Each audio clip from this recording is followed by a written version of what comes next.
eres combinación clave. Era como yo tenía 10 perritos y empezaron a desaparecer y quedó solamente uno. Estamos con Camila Ríos de Poder Ciudadano. ¿Cómo estás, Camila? Muy bien, ya se supone que va a llegar Oscar Rementería corriendo, agitado. Va a estar Claudia Díez también, que venía de Miles. Así que vamos a conversar contigo antes. Primero que nada, oye, ¿qué hace una pregunta así como media de curioso? Sí, ¿no? sí. Poder Ciudadano es chiquitito. Sí. ¿No tiene representantes en el Parlamento? Sí tiene. ¿Cuántos? Uno. ¿Quién es? Claudia Mix. Claudia Mix es de Poder. Sí. Ya, ok. Claudia Mix es de Poder. Claudia Mix tiene un diputado. ¿Cómo se hace o cómo se trabaja para expandir aquello? Después de que has salido, has creado un partido, estás dentro de una coalición, la coalición le fue bastante bien, 20 diputados, un senador, uno de esos diputados es de Poder Ciudadano, llegó Oscar Rementería. Y bueno, en Chile, como es Chile, ¿cómo se hace para agrandar un partido? Qué bueno que me preguntas, porque ha sido bastante interesante para nosotros tener una diputada en el Congreso. Trabajamos mucho para eso, entonces cuando llegamos y teníamos a la diputada, teníamos tantas ideas, tantas ganas, que como que no sabíamos bien por dónde canalizar eso.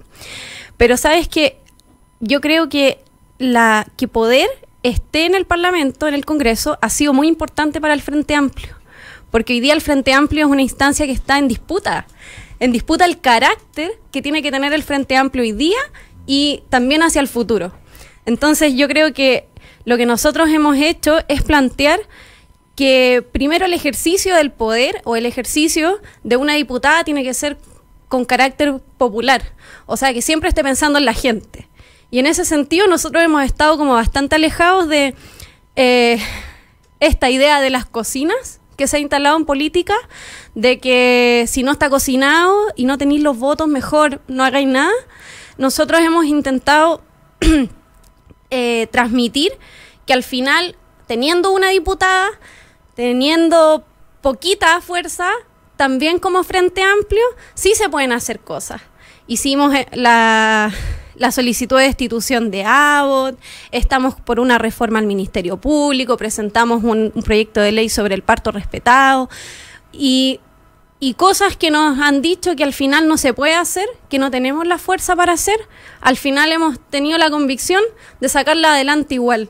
Muchas veces también con o sin el apoyo total del Frente Amplio. O sea, hemos dicho, estamos acá no para que nos digan lo que no se puede hacer, sino que para correr los límites de lo posible, que era con lo que nosotros soñábamos como al momento de hacer la campaña. Ahora, a raíz de un tuit de Pablo Fernández, de Pato Fernández, que era el exdirector del Clinic, que él puso un Twitter bien interesante hoy día en la mañana, que decía, no entiendo, más o menos así, no entiendo a todos aquellos que critican que se avance en la medida de lo posible. ¿Cuál es la alternativa? ¿Que se avance en la medida de lo imposible? Sí, o sea, es que mira, nosotros creemos que al final hoy día nosotros estamos acá para cuestionarlo todo. Yo de verdad no entiendo cuando dicen, oye, es que no tenía el cono, es que no tenía los votos, ya, está bien, pero todo eso se ordena, todo eso al final la correlación de fuerzas se da de una forma de que todos se ven presionados a apoyar ciertas cosas. Hoy día la irrupción del Frente Amplio en el Congreso a todos los tensionó estos primeros meses de instalación del Poder Legislativo.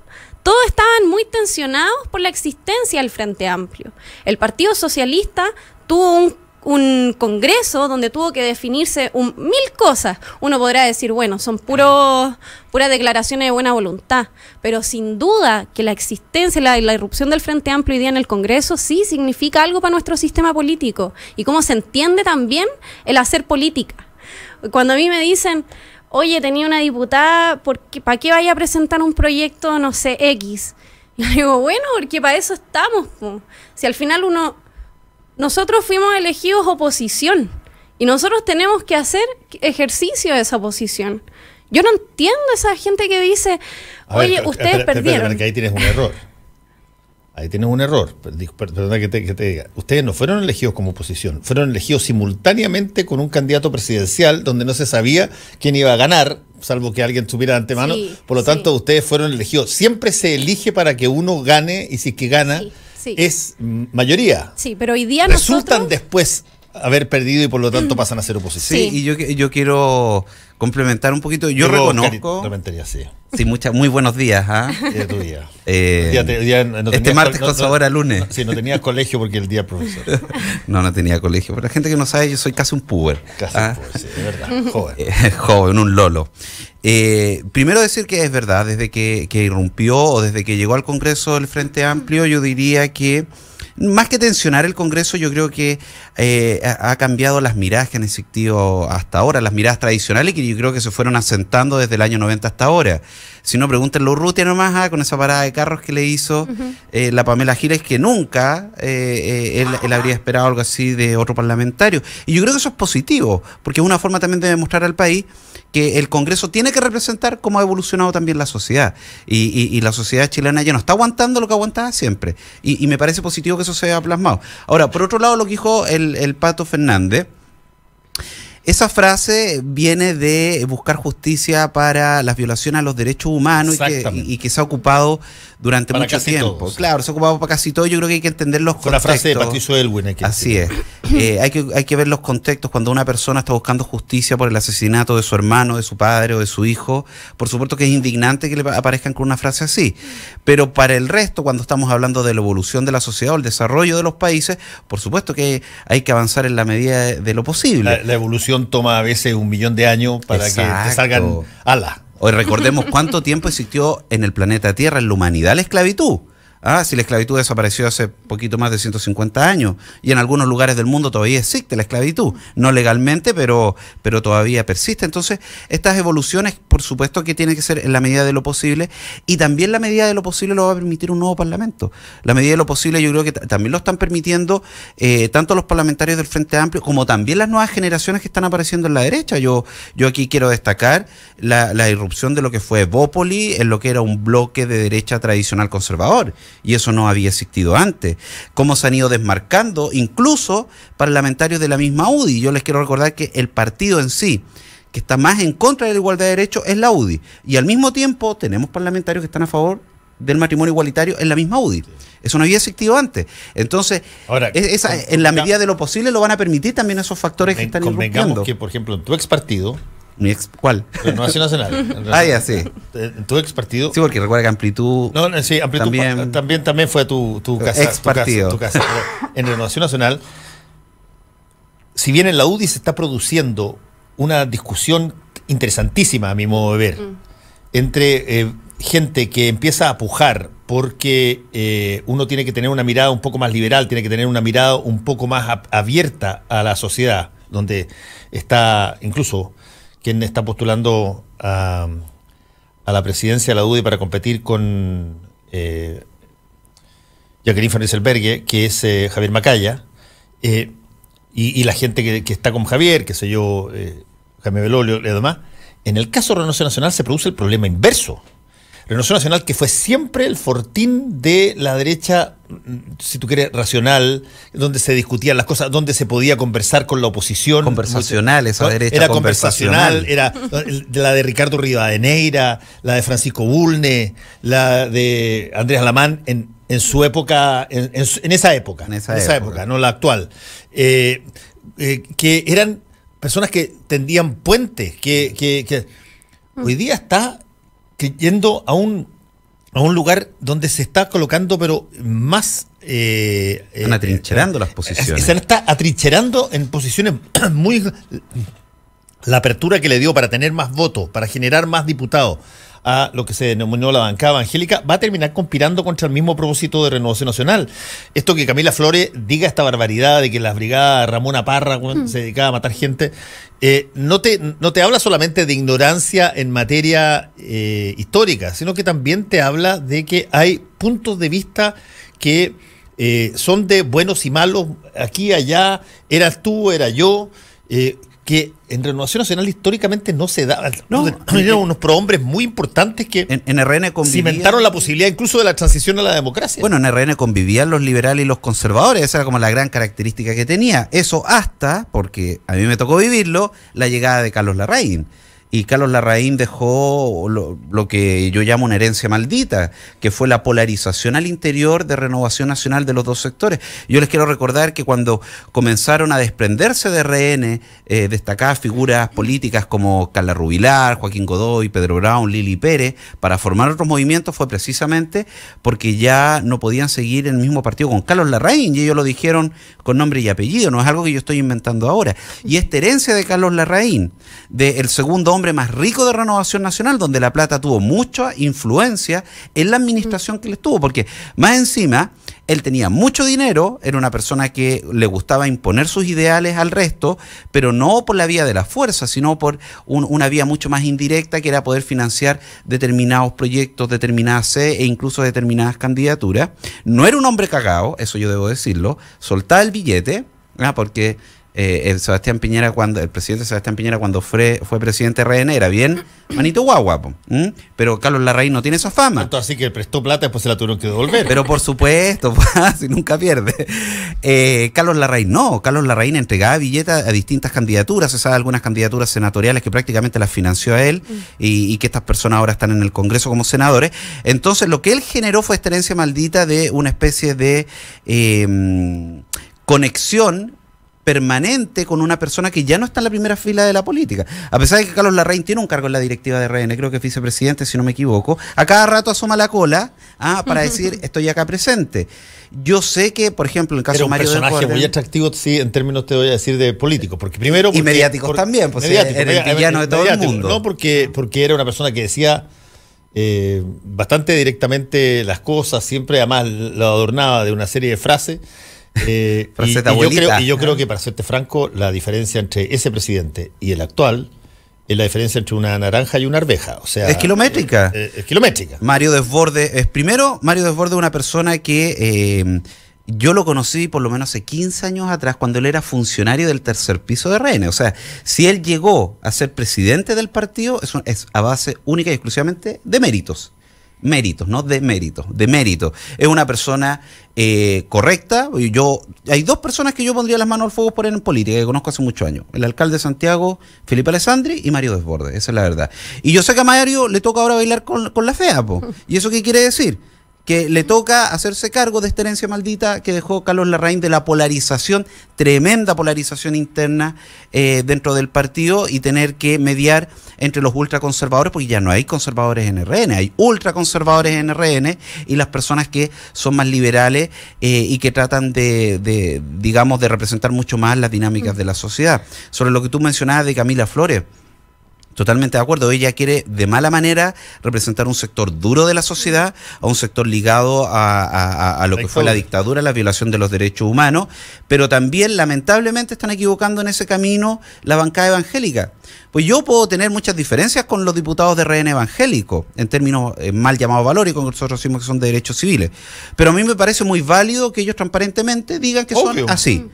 Pero lo que no es válido es que ellos viajen o quieran viajar para darle su apoyo a un candidato presidencial que ha dicho que está abiertamente y públicamente a favor de la tortura. Eso es aberrante. Y eso es lo que se están dando en estas posturas súper extremas al interior de Renovación Nacional, que lamentablemente no es ni parecido al RN que tú mencionabas, Fernando, durante los años 90. ¿Sabes? Hay algo que a mí me preocupa hoy día de la derecha chilena, que encuentro que están en un debate también tensionado de una manera súper interesante, pero me preocupa un poco que en esta instalación, por ejemplo, de figuras como la Camila Flores, que intenta representar como este sector más duro, hay una discusión muy abierta y yo creo que muy superficial sobre lo que respecta a los derechos humanos, sobre todo lo que tiene que ver con la memoria. Ahí me preocupa porque yo diría que hoy día las diferencias que tienen entre sectores de Evópoli, UDI, RN, este tema de los derechos humanos. Hay unos que dicen, oye, no, ya reconocemos todo lo que pasó, que nunca más pase, lo reconocemos, y hay otro sector que cada vez se va ampliando, según lo que yo creo, que dice, ¿sabes qué? Algunas veces se justifica la violación a los derechos humanos, ¿sabes qué? Algunas veces es necesario, ¿sabes qué? Resulta que la brigada... Depende del contexto. Depende del contexto. Pero igual hubo cosas buenas. Claro, pero hubo crecimiento económico. O sea, yo creo que la relativización que se hace de los derechos humanos me parece súper grave, siempre teniendo en cuenta que ese debería ser como un piso de nuestra historia, de nuestro aprendizaje. Convengamos una cosa. Yo estoy totalmente de acuerdo contigo y de hecho lo llevo diciendo hace 35 años. Y hay diferencias y de pronto es sorprendente que después de que hayan pasado 30, 35 años justamente tú veas personas que están prácticamente en el punto inicial de todo el desastre, que es el dividir entre buenos y malos, entre tú y yo, entre el miedo y lo que me conviene, entre que no es tan malo matarte si el contexto me avala, no es tan malo torturarte si es que acaso lo que yo puedo obtener de ti beneficia a otra situación. En fin, eso es verdad. Pero también me preocupa el caso de que los derechos humanos tienen contexto, incluso para sectores de izquierda, tienen contexto de acuerdo a qué países se involucra. Y eso sí me preocupa porque quienes más que nadie debieran haber aprendido sobre la inviolabilidad de los derechos humanos en todas partes fueron las personas que lo padecieron. Y algunos de los partidos de aquellos que los padecieron, y sobre todo partidos nuevos, incluso en varios en el Frente Amplio, cada vez que se tiene que hablar sobre el tema de los derechos humanos en países donde eventualmente son víctimas de la hegemonía norteamericana, titubean, dudan o no los consideran que ahí hay violaciones de derechos humanos porque la circunstancia, la coma de la cosa y del pelito no calza con la idea. Sí. Y eso es preocupante porque no tendrías ninguna razón de poder hacerlo. Claro. Porque tú viviste... bueno, no tú, pero como hay una generación que vivió situaciones similares. Y hoy día que estamos llegando, a mi modo de ver, y esto puede ser un poco fuerte, pero lo creo, estamos llegando a mi modo de ver, a que estén los mismos elementos de la cazuela que generaron una situación no solamente golpista, sino que además basada ideológicamente en toda el extremismo de diferenciación político, racial, de género, de toda esa cosa, con la más encarnizada y creciente vocería, sin titubeo, sin complejo ninguno, sobre cómo debieran ser las cosas. Estamos llegando a esa cocción, poniendo todas las cosas en el plato. Más que nunca creo yo que hay que reflotar aquello de qué se aprendió de cuando uno fue víctima de derechos humanos respecto a lo que era. Además yo creo que sin duda los derechos humanos ya tiene una parte que significa la memoria, ¿cierto? Pero también los derechos humanos son una cuestión que nos interpela todos los días. O sea, acá en Chile, en Latinoamérica, en el mundo, los derechos humanos son una cosa que de verdad lo vemos en el tema de la migración, la pobreza infantil, el trabajo infantil, un montón de temas que nos interpelan en el sentido de los derechos humanos. Ahora, nosotros como Partido Poder nunca hemos trivializado los derechos humanos. Sobre todo lo que pasa en Latinoamérica. Lo que nosotros hemos dicho es que sin duda tiene que haber una discusión sobre los derechos humanos, pero también tiene que haber una discusión sobre cómo los estados tienen esa autonomía y la soberanía para decidir sobre su propio país y la determinación de los pueblos. Sí, pero yo creo que eso, ojo, que yo creo que eso es lo que de repente genera como la molestia, porque cuando uno dice respetar los derechos, y no lo digo por ustedes, voy a hacer una generalización, cuando uno dice respetar los derechos humanos, estamos hablando de los derechos de todos, ya, de derecha y de izquierda, absolutamente de todos. Y a veces esos derechos humanos pueden incomodar a un sector, pero están ahí y hay que respetarlos, y nos guste o no nos guste.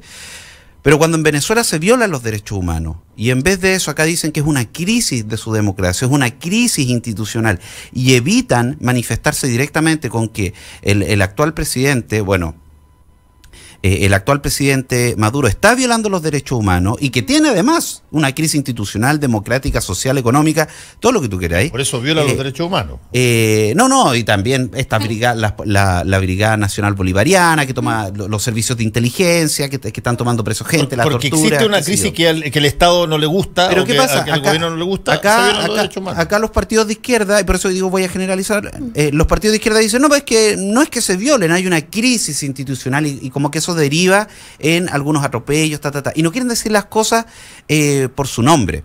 Hay gobiernos que son legítimos en origen, ¿eh? Eso te lo enseñan en ciencia política. Hay gobiernos que son legítimos en origen y hay gobiernos que son ilegítimos en origen. Y algunos en legítimos en su ejercicio y otros en ilegítimos en su ejercicio. Y en el caso de Maduro es eso. Es un gobierno legítimo en su origen porque fue electo de acuerdo a los parámetros que tienen allá, cuestionados por las personas, por los locales, pero fueron electos bajo esos parámetros. Pero su actuar o su ejercicio lo ha transformado en un gobierno ilegítimo. Porque un gobierno no puede estar generando apremios en contra de su población. O sea, existe la Brigada Nacional Bolivariana, algo así el nombre, están los servicios de inteligencia que entran a medianoche y se llevan preso a la gente sin órdenes judiciales. Eso es una dictadura aquí y en cualquier parte del mundo. Y eso es algo que no han querido reconocerlo con su nombre, con todas sus letras. Y esa es la desconfianza que genera en la población de decir, oye, anda, si estamos viendo lo que está pasando ahí, es muy parecido a lo que pasó en Chile durante la dictadura militar, pero no lo quieren llamar dictadura. Sí. Y eso genera una desconfianza en la ciudadanía, yo diría, en términos generales. Pero mira, los sectores de derecha, muchos sectores, lo que hacen es intentar llevar la discusión de los derechos humanos en el ámbito internacional. Yo digo, ¿por qué cada vez que la izquierda o quien sea quiere hablar de derechos humanos, inmediatamente interpelan con qué pasa con Venezuela, qué pasa con Nicaragua, pero inmediatamente, y no discutimos de fondo qué pasa con los derechos humanos en Chile, en lo que respecta a la memoria y en lo que respecta a la actualidad? ¿Qué pasa hoy día con el proyecto de aula segura y los estudiantes? Pero Camila, tienes toda la razón, existe una intención absolutamente, si tú quieres, predispuesta para que cuando alguien plantea los temas de los derechos humanos en Chile y proviene esa discusión desde el Frente Amplio, por ejemplo, existe un zafe para no hablar de los temas en Chile, que es preguntarte por Venezuela y Nicaragua. Todo eso se resuelve súper fácil. Que en el momento que te pregunte por Venezuela y Nicaragua, tú digas, sí, efectivamente son dos países donde se están violando los derechos humanos y condenamos exactamente eso. Ahora, ¿podemos volver a hablar de Chile? El problema es que eso lo primero no se hace. Exacto. El problema es que lo primero no se hace. No se hace. Y se soluciona todo tan simplemente como eso, diciendo, mira, tenemos tiempo para conversar después, si tú quieres de Venezuela y Nicaragua, y yo sí creo que se violan los derechos humanos ahí. Ahora, ¿podemos volver a hablar de Chile? Pero a los dos les conviene que aparezca esta cosa porque te permite, a uno le permite decir no me voy a pronunciar sobre Venezuela y Nicaragua porque me están tratando de empatar, y a los otros les sirve porque de esa forma no se hablan los derechos humanos en Chile. Si que creen que no hay violación de derechos humanos en Venezuela y Nicaragua, díganlo y siguen conversando sobre Chile. Si que creen que hay violaciones de derechos humanos en Venezuela y Nicaragua, díganlo y siguen hablando sobre Chile. Y se acaba el problema. Pero esto de andar explicando por qué tú me preguntas sobre Venezuela y Nicaragua, al final lo que significa es cómo gasto el tiempo para que no se hable ni de derechos humanos ni allá ni acá. Y yo tengo la impresión que es lo que estoy planteando, que uno a estas alturas del partido, con todo lo que padeció Chile respecto a violación de derechos humanos, donde sacamos un máster en materia de detectar cuáles son los derechos humanos. Doctorado, diría yo. Doctorado en violación de derechos humanos y cómo se manifiestan. Somos más sensibles para, entre otras cosas, poder decirlo sin complejo en otros lados. Y si es que eso afecta de alguna manera nuestra visión ideológica, bueno, ajustemos la visión ideológica o discutámosla. Y te voy a dar otro ejemplo. Cuando aquí sale el Congreso o sale algún grupo de partidos políticos, partido político que quieren, de cierta manera, hacer una declaración sobre lo que está pasando en Venezuela, o quieren visitar como observadores Venezuela, lo primero que hacen algunos sectores acá es, oye, respeten la autonomía venezolana, están interfiriendo, pero los derechos humanos son universales. Y yo no escuché la misma crítica cuando, por ejemplo, desde España quisieron enjuiciar a Pinochet por violación a los derechos humanos, que me parecía muy bien, ¿ya? Entonces aquí tenemos el doble discurso. Cuando son los de nuestro sector hay que respetar la soberanía, cuando no son los de nuestro sector político, está bien que cualquier tribunal del mundo lo juzgue porque los derechos humanos son universales. Y yo creo que eso es lo que genera esta desconfianza finalmente en aquellas personas que se hacen llamar defensores de los derechos humanos, pero la verdad que andan con anteojera tapando lo que está sucediendo con el compañero de al lado o incluso el compañero de mira, que te lo pongo en el ámbito de la derecha incluso, que yo lo vengo diciendo hace cualquier cantidad de rato. Tú a la derecha le puedes tocar todos los países donde hay violaciones de derechos humanos de corte ideológico marxista, todos, menos uno. A China no se lo puedes tocar. No va a haber una discusión grande sobre la violación de derechos humanos en Chile. No hay simposios grandes sobre violación de derechos humanos auspiciados por Instituto de Libertad de Desarrollo, por el Centro de Estudios Públicos, de cómo se violan y cómo matan gente todos los años y cómo los encarcelan. No, porque para ponerlo en lenguaje presidencial, nos conviene económicamente China. China es la que hace la maquila de nuestros productos, es la que nos fabrica las cosas que nosotros vendemos barato. Todo lo que importamos de allá y lo que nosotros vendemos para allá es fantástico. ¿Por qué tenemos que estar mezclando eso con la situación de derechos humanos de los chinos? Si son tantos. Así que en todas partes se cuece nada, si esto no pasa solamente en el... Déjame hacer una pausa porque tengo que hacerla, después volvemos a comentar en el panel. ¿Tienes listo tu comentario en redes sociales? Ya regresa Combinación Clave. En la 92.9. Tu opinión nos importa. Hora clave. 10 de la mañana, en punto. 92.9. Somos como tú. Somos la clave. En octubre se vive el mejor ambiente en el clásico Hotel Capitalino. Sheraton Santiago te espera de lunes a viernes con un exquisito menú ejecutivo a la hora de almuerzo. Y para los amantes del vino, cada mes tenemos una viña con cepas diferentes a precios especiales en nuestro restaurante El Cid. Además, con música en vivo los días viernes y sábados durante la cena. Haz tu reserva al teléfono +562 2233 5000 y visítanos en www.sheraton.com/Santiago.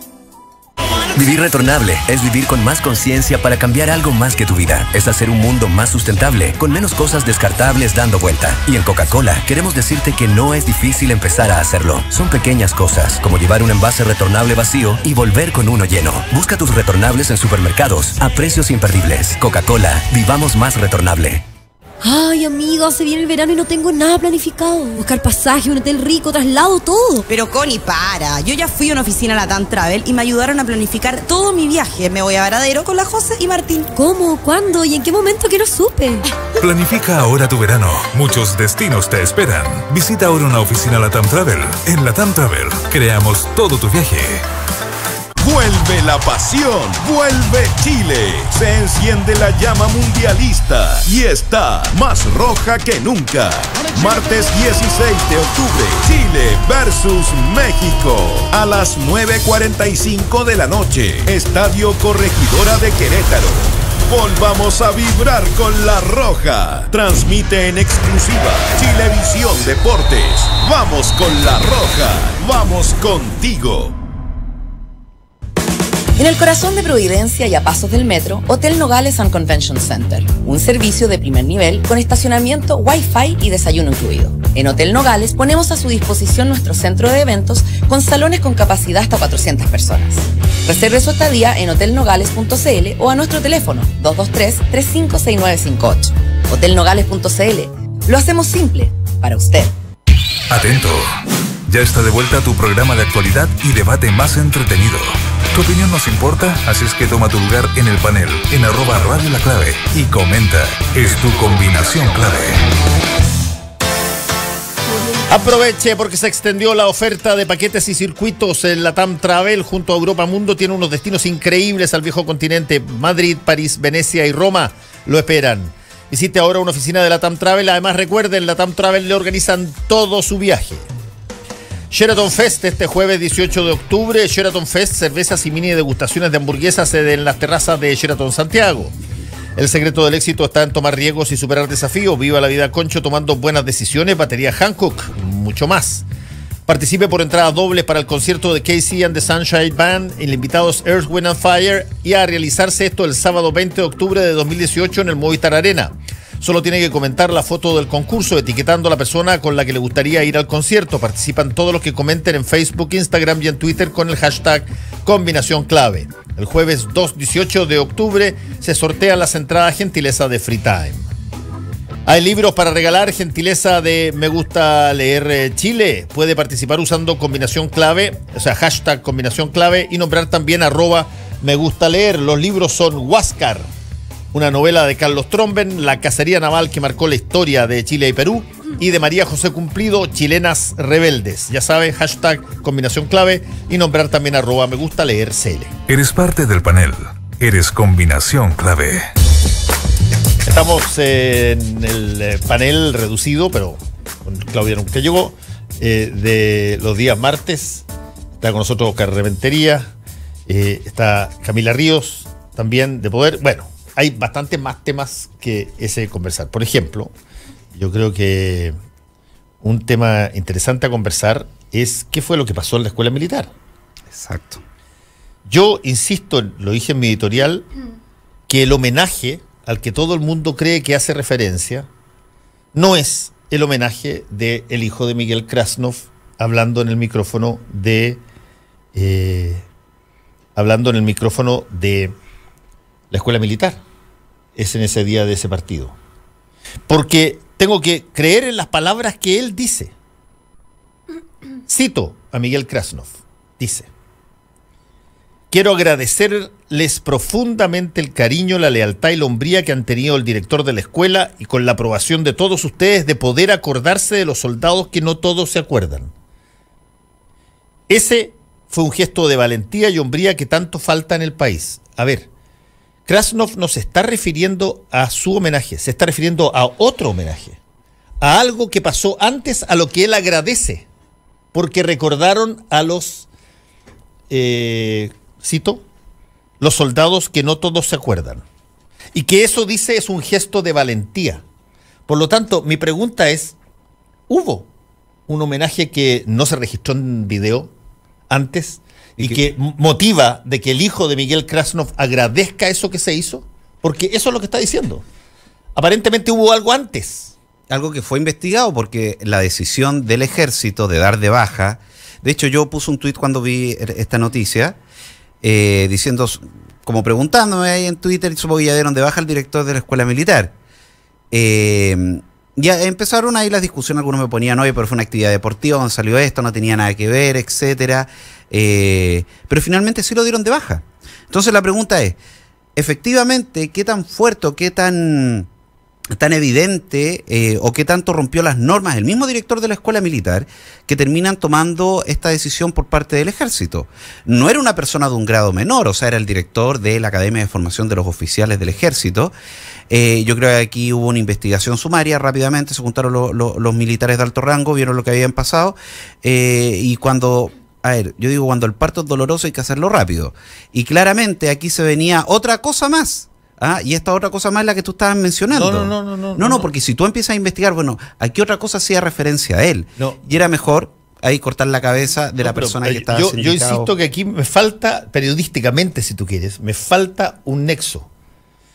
Miguel Krasnov, su discurso, que es el que motiva el que la gente diga que hubo un gesto de homenaje a su padre, su discurso él toma la palabra para agradecer un gesto que se hizo antes respecto de las personas que están encarcelados en Punta Arenas. ¿Un gesto u otra actividad?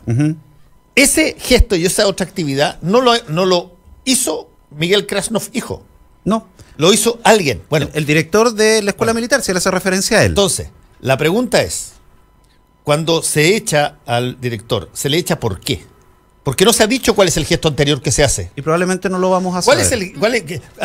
¿Cuál es el gesto por el cual Miguel Krasnov necesita agradecer que se haya la escuela levantado a proteger a esos hombres que nadie... Yo creo que dieron de baja al director exclusivamente para que esto no se siga investigando. ¿Y quién organizó ese primer... Mira, te voy a dar un ejemplo. ¿Tú te acuerdas unos años atrás cuando se supo del instructivo militar del norte que decía de que no podían hacer el servicio los homosexuales, los testigos de Jehová y no me acuerdo qué otras personas más? Considerado discriminatorio terriblemente, qué sé yo. Ahí el ejército se movió rápidamente, movió gente, dio de baja a los que tenían que dar de baja y dio el caso por cerrado, y el mismo ministro de Defensa lo dio por cerrado. Porque había otro elemento más importante, que el instructivo, que hablaba sobre la imposibilidad de estas personas de hacer el servicio militar, era en relación a otro instructivo de la comandancia en jefe. Sí. Y el corte se dio ahí para que no se siguiera investigando. Exactamente. Y aquí se hizo exactamente lo mismo. Aquí echan al cabro, que además ya había pedido su salida, por lo tanto, básicamente lo que se hizo, él había, mucho antes de este discurso, había pedido su salida. Y por lo tanto lo que se hace es se cursa más rápidamente la salida y punto. Pero hoy día yo escuché de que él no iba a presentar la renuncia y que le iban a hacer ahora un sumario.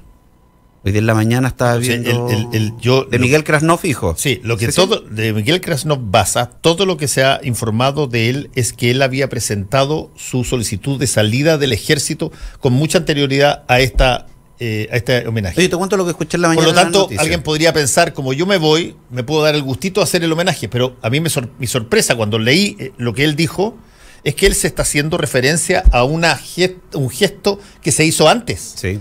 Y ese gesto no se conoce, no tiene video. No, y yo creo que tampoco lo vamos a conocer, porque aquí dieron el corte, dije, cuando el parto es doloroso hay que hacerlo rápido. Aquí hicieron un parto rápido porque si esto se seguía investigando, yo creo que iba a ser más doloroso para el ejército de lo que fue ahora. Exactamente, porque en una de esas involucraba a otro tipo de oficiales y otro tipo de miembros del alto mando. Pero lo interesante es que es de tal envergadura ese gesto que el hijo desafía el protocolo para agradecerlo. Y no tenía un cargo menor el hijo. Bueno, aparte de ser coronel, era director de la Escuela de Idiomas del Ejército. La Escuela de Idiomas es donde se preparan todos los oficiales que van a hacer algún tipo de misión al exterior. Y esos oficiales que hacen misión al exterior, por lo general siguen una carrera y terminan siendo comandantes en jefe del Ejército. Óscar Izurieta, no es Óscar Izurieta, otro comandante en jefe que era agregado militar cuando tomaron preso a Pinochet en Londres. Esa persona terminó siendo comandante en jefe del ejército. Sí, bueno, entonces son el cargo que él ocupa o que ocupó como director de la escuela de idiomas es bastante estratégico en el sentido de las redes de contactos que genera. Oye, la otra cosa que creo que es interesante, y yo lo dije también en la editorial en la mañana, es la reacción de las personas, de los porque esto es una competencia deportiva. Sí. Habían dos equipos, un equipo amarillo y un equipo celeste. Y él hace el discurso. Y la reacción de las personas que son los jugadores del deporte que estaban practicando también me parece interesante. Tiene una parte preocupante y tiene una parte esperanzadora, dije yo en la mañana en la editorial. La preocupante es que un porcentaje muy alto de todos ellos aplauden a rabiar el discurso de Krasnov, con todo lo que él dice ahí, que la liberaron y que son quienes garantizaron que hoy día estemos respirando el aire libre que respiramos, dice toda la cuestión. Pero hay un porcentaje nada despreciable de la gente que se queda con las dos manos atrás y no aplaude. Yo creo que es una señal positiva. Por eso dije, hay una parte preocupante, que los que aplauden, y hay una parte esperanzadora de que en una de esas estamos en presencia de efectivamente una situación donde antes todos hubiesen parado a aplaudir a rabiar. Habrían sacado pompones. Y ahora no. Fíjate, gente que escucha atentamente a una persona lo dice, pero no aplaude el discurso, se queda con las manos atrás, porque me imagino y quiero querer entiende de que eso no es propio, ni se debe hacer en una situación que se está glorificando actos de violación de derechos humanos, de lesa humanidad. Yo creo que con el pasar del tiempo, con toda la información, pues a mí no me cabe duda que muchos también de los militares que participaron en la dictadura militar no tenían detalle de lo que estaba ocurriendo. Recordemos que principalmente eran estos mal llamados grupos de inteligencia, porque eran grupos de seguridad, no eran de inteligencia, lo que cometían las violaciones a los derechos humanos por órdenes del dictador de turno, que era Pinochet. Y los otros hacían sus labores administrativas, porque había que administrar un Estado, si no era algo menor. Y yo creo que con la cantidad de información que a estas alturas ya existe a la mano, y estoy diciendo que no es necesario ir a una biblioteca a pedir un libro, o sea, tú pones en internet y te aparecen desde videos, relatos, audio, fotografías de todas las atrocidades. Hay un mayor sentido de lo que efectivamente sucedió en esa época, y yo creo que incluso hasta los mismos militares ponen las cosas en una balanza. Ni todos los avances económicos y sociales que pudieron haber conseguido durante los años 80 justifican lo que sucedió a ese nivel de aberraciones. Y yo creo que eso es lo que ha decantado en las nuevas en las nuevas generaciones de uniformados en nuestro país en relación a valorar más lo que son los derechos de las personas. Y yo creo que ese es lo que está marcando la diferencia. Yo no podría, después de toda la información, porque ni siquiera es un tema de que si uno puede encontrar o no encontrarle razón a los militares en el momento del golpe. Yo creo que con todo lo que sucedió después, considerando elementos que yo tengo ahí a la vista, como que Krasnov está 600 años preso, sí, porque la gente de repente cree que son 10 años, son 600 años, entonces lo que nos están escuchando, sean de derecha o de izquierda, las condenas acumulativas. Claro, sopesen la cantidad de crímenes y los brutales crímenes que cometió ese ser humano para que se le acumularan 600 años. Déjame agregarte una cosa. Yo entrevisté al presidente Sebastián Piñera en Última Mirada cuando era candidato, antes de las primarias. Ahora, en esta... Antes de esta candidatura, antes de las primarias.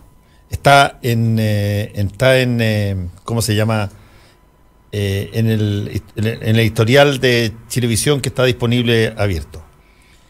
Y yo le hago la pregunta de cuál fue la razón de por qué cerró el penal Cordillera, cuando eso efectivamente iba a predisponerlo con buena parte de su base de apoyo.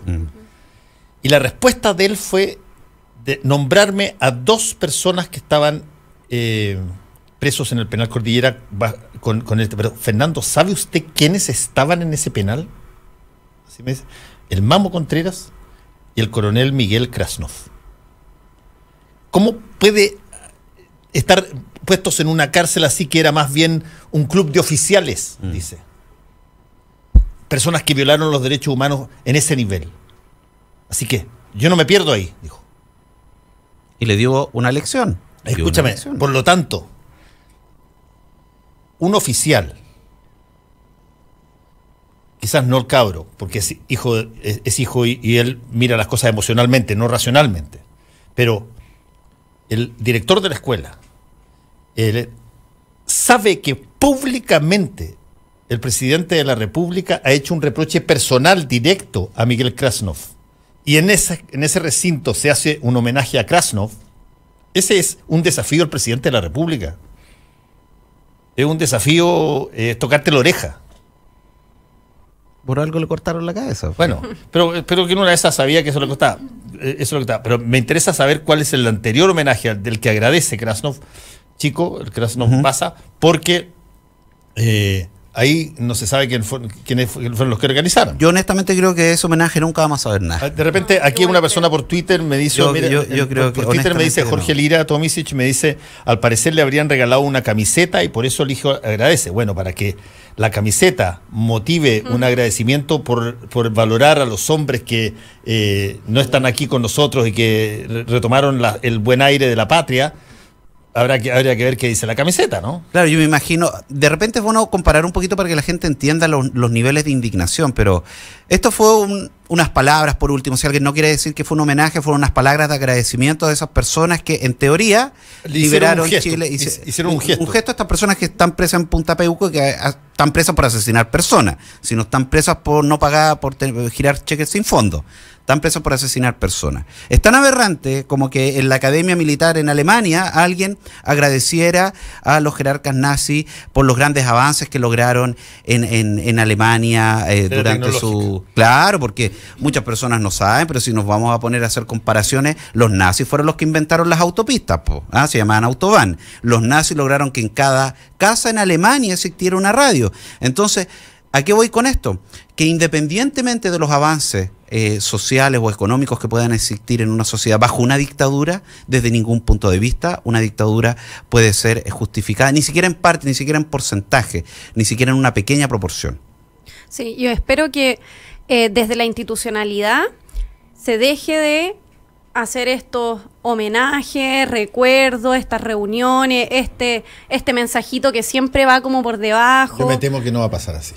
Espero, porque como lo hablábamos delante, para nosotros correr los límites de lo posible no está en hacer lo imposible, está en ir de la mano con el cambio social, cultural, y a mí me da la impresión de que el sentido común en el sentido común se ha logrado instalar de que lo que pasó en dictadura y de lo que hicieron los militares y sector de la derecha, no puede volver a pasar y debe ser condenado siempre. Entonces, a mí me da la impresión... Yo creo que tú tienes un porcentaje nada despreciable de gente que piensa exactamente al revés. Piensa que estuvo muy bien hecho y que ojalá volviera a pasar. Sí, evidente que hay gente que piensa eso.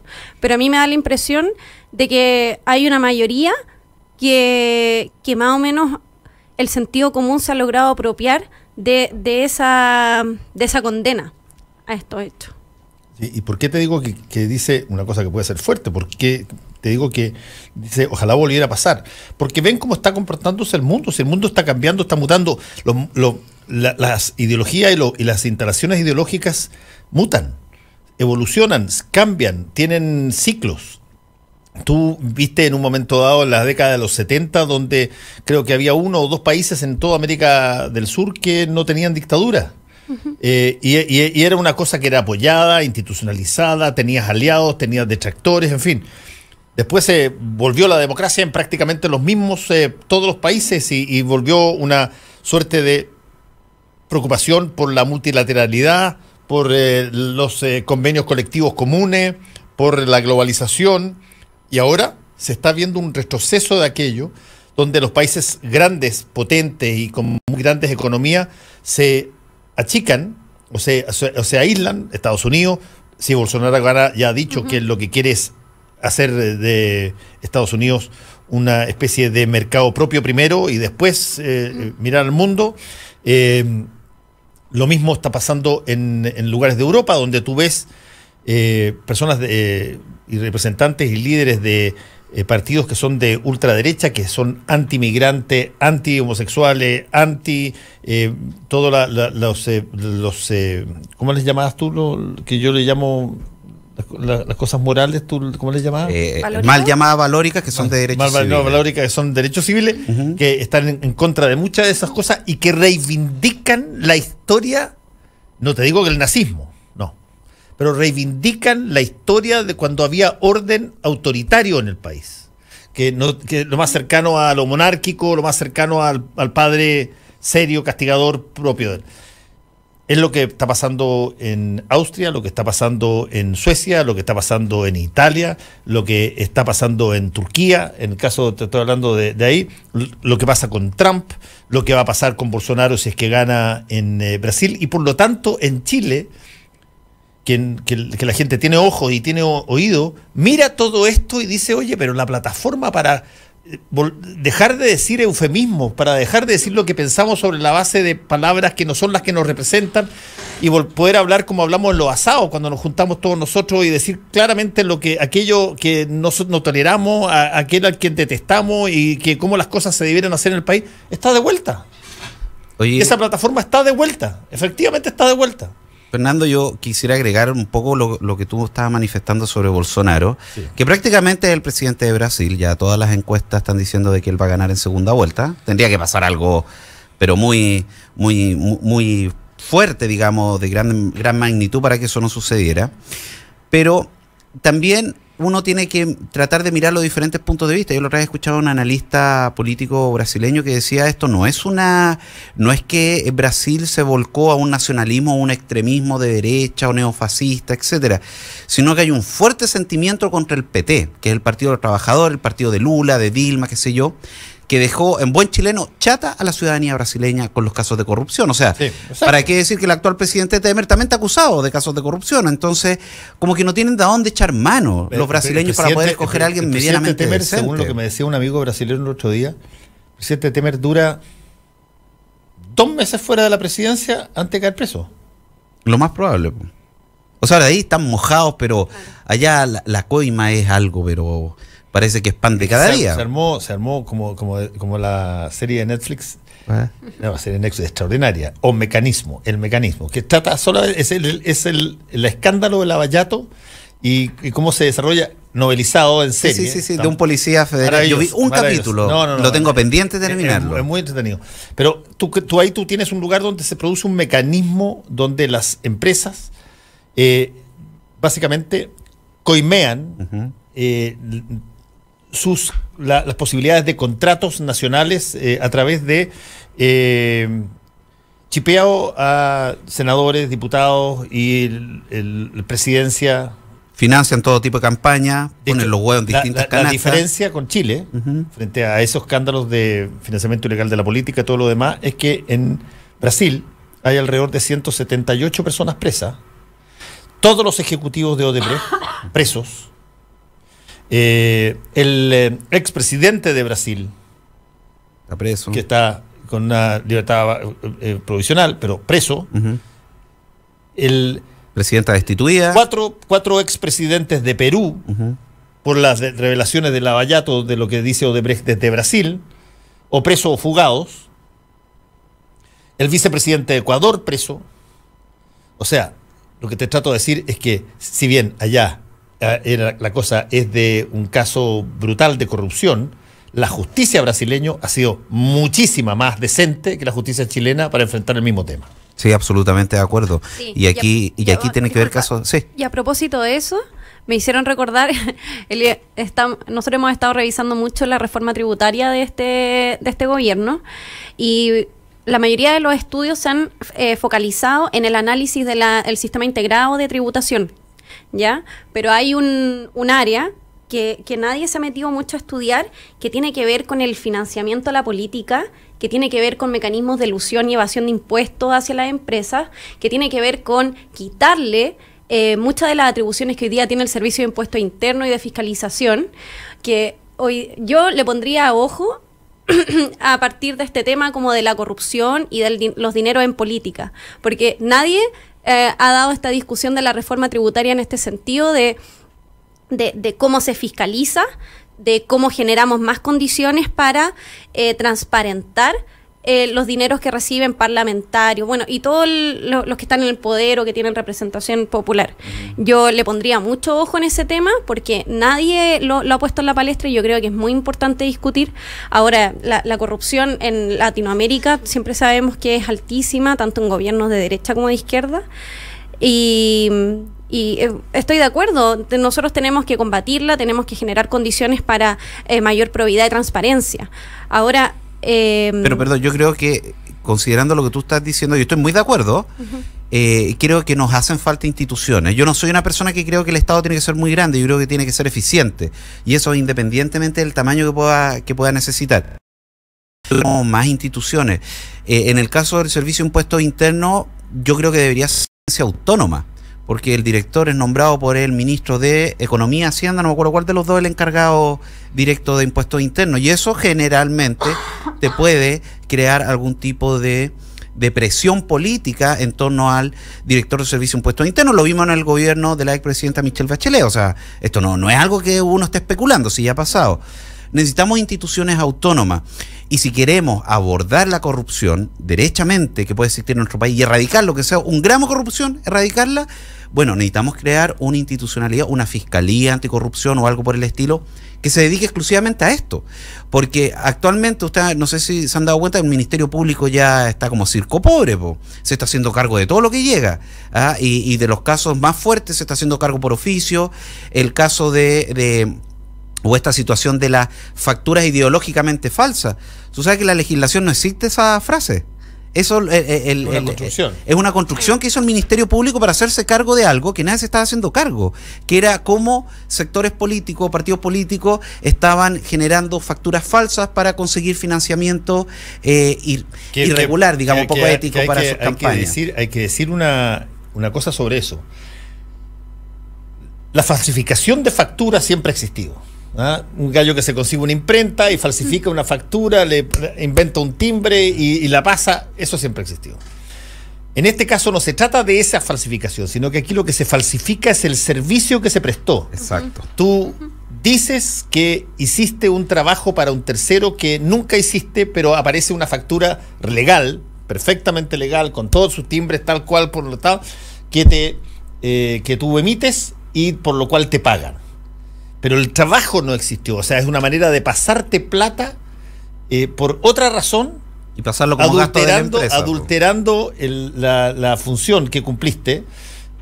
Bueno, esa figura, que está archiprobada ya en términos de muchos de los casos, en Chile, por ejemplo, a diferencia de Brasil, pongámoslo así, tajantemente, aquí se hizo, desde el momento en que empezó el movimiento a ser detectado, empezó simultáneamente una maquinaria para ver un mecanismo, para ponerlo en brasilero, o mecanismo de cómo desarmar esta bomba. Bueno, y así es como no hay nadie, salvo Jaime Orpiz, el que más ha estado por otra razón, porque él derivó platas de esas a otros lados. Sí, también recibió de Corpesca en su fundación. Exacto, justo el periodo y además ahí hay también lo acusan de cohecho, en fin.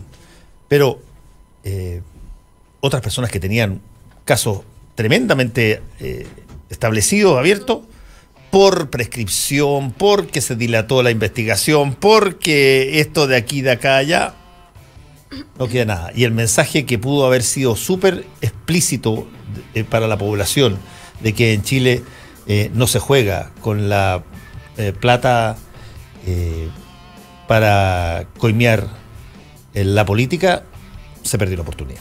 Sí. Oiga, don Fernando, yo sé que luego ya nos vamos a ir y quisiera hacer un paréntesis. Un paréntesis de 1 minuto y cuarto. Ya, yo quiero recordarle a todas las personas que nos están escuchando que en Chile existen 3 poderes del Estado: ejecutivo, legislativo y judicial. ¡Bravo! Exacto, en teoría están todos separados, pero el ejecutivo, el presidente de la República o presidenta, funciona como colegislador, es decir, participa en la confección de las leyes en el Congreso. Y cuando el presidente o presidenta de la República se compromete a impulsar un proyecto de ley, esto no es solamente enviarlo al Congreso, es también impulsarlo permanentemente hasta que vea la luz. Poner la urgencia, poner las indicaciones necesarias, impulsarlo para que se transforme en realidad.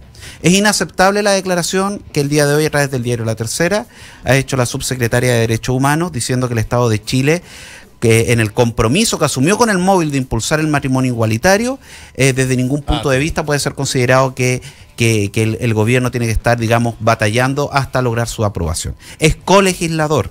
Eso quiere decir que puede participar, y cuando un gobierno que es colegislador se compromete a impulsar el matrimonio igualitario, no es impulsar la hoja desde un mostrador a un mesón a otro, no es el impulso de ir a entregarlo a la oficina de parte del Congreso, es impulsarlo en la discusión parlamentaria hasta que vea la realidad. Esto nosotros lo discutimos en algún programa juntos, Fernando, pero parece que el gobierno no lee lo que firma. Porque el gobierno, el 17 de mayo de este año, ratificó el compromiso de solución amistosa del móvil. Y dentro de los puntos del compromiso de solución amistosa del móvil es impulsar el matrimonio igualitario. Y hoy no puede salir la subsecretaria de Derechos Humanos diciendo que este gobierno no apoya el matrimonio igualitario. Yo les recomendaría o que fueran al oftalmólogo o que derechamente les hicieran una prueba de dictado a la Contraloría, a todas las autoridades de gobierno, para ver si efectivamente saben leer o no. Porque eso está explícito en el documento que firmaron el 17 de mayo en una ceremonia en el Ministerio de Justicia y Derechos Humanos, donde yo fui humildemente invitado y estaba presente cuando lo firmaron. ¿Se descargó lo suficiente? Me descargué lo suficiente, don Fernando. Muchas gracias. Muy bien. Le agradecemos a Oscar Rementería, Camila Ríos, por haber estado con nosotros en este panel. Y les cuento que brunch sábados y domingos en Hotel Sheraton Santiago, bebida refills, coctelería con espumante y para los niños sala de juegos especiales para ellos. Lo esperan en el Hotel Sheraton Santiago. Volvemos. Conéctate